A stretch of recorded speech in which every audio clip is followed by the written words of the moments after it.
Hey, what's up guys, I'm Bill, and today I'm going to be talking about does Markel Fultz coming back this season for the 76ers actually make them a finals contender? They were already a dark horse without him, and now I'm going to be getting into why this could make them finals contenders with Markel Fultz on the team. And if y'all don't know already, I've been living under a rock somehow or just don't follow the NBA at all. Then again, why would you be watching this video? But yeah, if you've been under a rock, obviously he did come back against the Denver Nuggets yesterday. He played pretty well for his first game back in months. He did play very well and kind of showed glimpses of why he's the first overall pick. And I mean, he's still very rusty as he should be. I mean, he's been out for so long. And I mean, this was one of the craziest injuries the NBA's probably ever seen. I mean, there were reports that he just completely forgot how to shoot. That's why he was drafted. He was a scorer, he could shoot, and he had just completely forgot how to shoot and everything.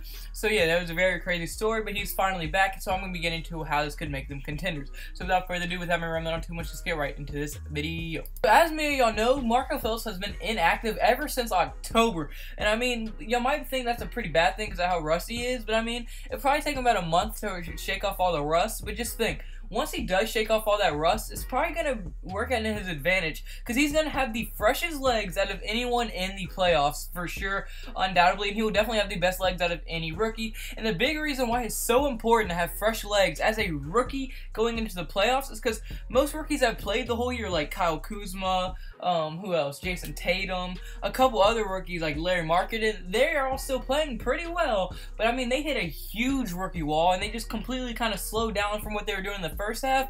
Well, this is pretty much Markel Fultz's first half of his season, so he's still going to have those fresh legs, and he's not going to hit that rookie wall, so he's going to still be able to play without any fatigue, without any, like, big injuries, because it really wasn't a structural injury to Markel Fultz. He just, I think he had a muscle imbalance. That's not really anything he could control, so really he has, alright, so he has no, like, structurally anything wrong with him, and no fatigue.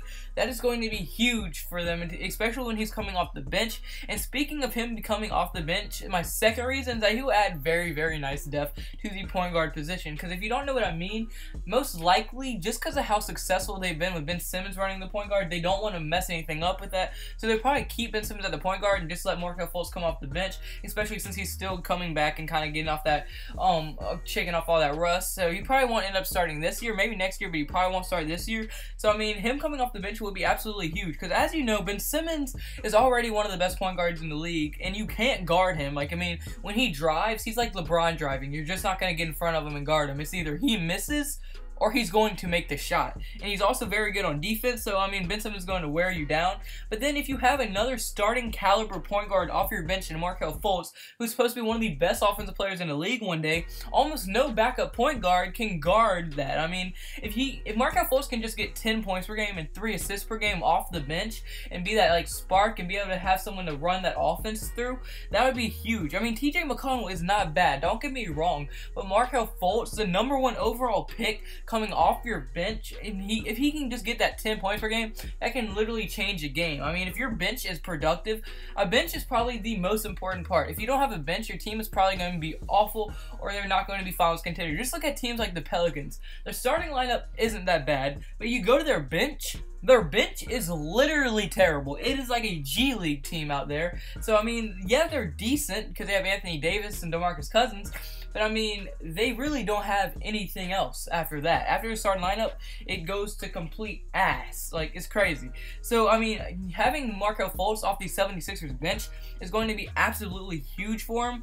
And I really do think other teams are going to really have struggles game playing for both of them. And also, a big reason it would be such like a big shift is because, I mean, yes, there's going to be a drop-off between Simmons and Fultz, unless Fultz can somehow be as good as Simmons, which I just don't see happening. But, I mean, there's probably going to be a little bit of drop-off. But since, I mean, Markel Fultz is supposed to be pretty good, and once he shakes off that rust, I mean, that's two completely different games you have to game plan for. One point guard is going to drive, get his teammates involved very well, drive to the hole, finish, you never really know. And then the point guard off the bench, as a starting caliber, I mean, he can shoot threes, he's an offensive player, he's going to drive also, he can also get his teammates involved. That's going to be very hard to game plan as a coach and just as a team to guard in general. It's going to be very, very hard. And I mean, this dude has already shown that he can help his team off the bench. As yesterday, he only had 14 minutes, but he was able to get 10 points per game, 4 rebounds, 2 assists, and his plus-minus was plus 16. That is huge. I mean, plus 16 in just 14 minutes.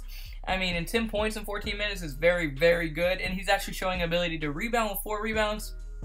So I do think he's going to be a very huge help for the 76ers in the playoffs.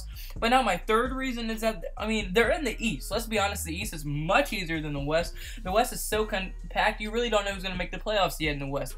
But in the East, the 76ers are pretty much secured a playoff spot at this point. And I mean, if the playoffs started today, they would be playing the Indiana Pacers, who are good, but I think the 76ers would be heavy favorites in that series. Only because, I mean, look, their center is not as good as the 76ers center. Joel Embiid is 10 times better than Miles Turner. Miles Turner is great, but he's just no compare for Joel Embiid.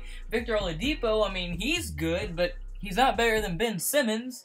And then, I mean, the supporting cast around those 2 stars are better than the other supporting cast for the Indiana Pacers. I mean, they're just match up so good against the Pacers right now. But then, alright, so say they beat the Pacers, then they go on to play the Raptors in the second round, most likely. Yes, the Raptors would be favorites, but I mean, at this point, Markel Fultz would be his rust would be completely shooken off. He would have gone through an entire playoff series. He would at least have that experience to know what it takes to win a series. And plus, they all know how to play with each other. And from last night, it looks like they already know how to play with each other. So, I mean, that won't even be a problem. Their chemistry will be completely built up at that point. So, I mean, it's not going to be like the Raptors are landslide favorites in that. And that, I mean, I wouldn't be surprised if 76ers could beat them. Because just look, you would have Joel Embiid, Ben Simmons, Markel Fultz, and the supporting cast around them 3 against Kyle Lowry and DeMar DeRozan. And I really don't think Kyle Lowry is that much better than Ben Simmons, if he's better at all. DeRozan's obviously probably better than anyone on the court at that point. But I mean, so DeRozan against Ben Simmons and Joel Embiid, I'll take Ben Simmons and Joel Embiid and the 76ers supporting cast around it every day. So I mean, I wouldn't be surprised if the 76ers won at all. And then, I mean, just look. Then you get past that, and then you say you meet someone like the Cavs in the Eastern Conference Finals. The Cavs don't want to see the 76ers. Because, look, I mean, Ben Simmons is better than George Hill at starting point guard. Robert Covington is not going to be better than LeBron, but you at least be able to slow him down.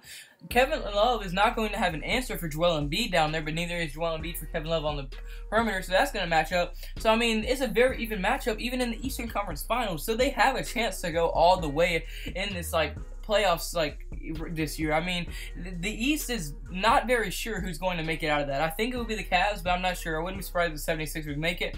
You know, in fact, I bet they will make the Eastern Conference Finals at least this year. Mark my words, put it down on the paper. I really do think they'll make it. And then my fourth and final reason is going to be that, I mean, he's going to be able to increase their three-point shooting by a ton. I mean, in Washington, this dude was bombing threes, and they would go in almost every single time. He was a beast at shooting. He was a beast of a scorer. He was able to drive, kick, mid-range, shoot threes. He was just an all-around good scorer. I mean, that's pretty much what he was drafted for scoring and offense and everything. And, I mean, with how automatic his shot was in college, if he can be able to get half that shot in the pros and be able to spread the court for Ben Simmons and Joel Embiid, that's going to be nasty. Just imagine Ben Simmons bringing up the floor, and then you have to get out on Markel Fultz, and then you have to focus on Joel Embiid, and then have Ben Simmons one-on-one. That is almost impossible. Or you double-team Ben Simmons, then you have Joel Embiid one-on-one, or Markel Fultz one-on-one.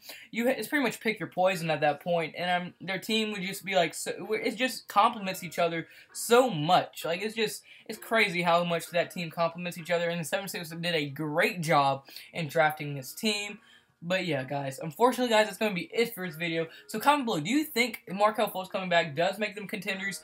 How long do you think until the 76ers make the finals? Do you think they'll ever make the finals? Do you think they'll get into the Eastern Conference Finals? How far do you think they'll go? Comment all that below. And also, if you did like the video at any point, hit the like button. It would mean the world to me. If you really like it, want to help me out and hit the subscribe button and just, make me feel real good inside, that would mean the world to me. And obviously, I wouldn't be here without y'all, but also wouldn't be here without the guy upstairs. You already know who I'm talking about, Jesus himself. I hope you have a blessed day. Hope I have a blessed day. Hope everyone has a blessed day. And kids, don't think about you. Never do vegetables. Always do drugs. Stay safe, race, go, goodbye.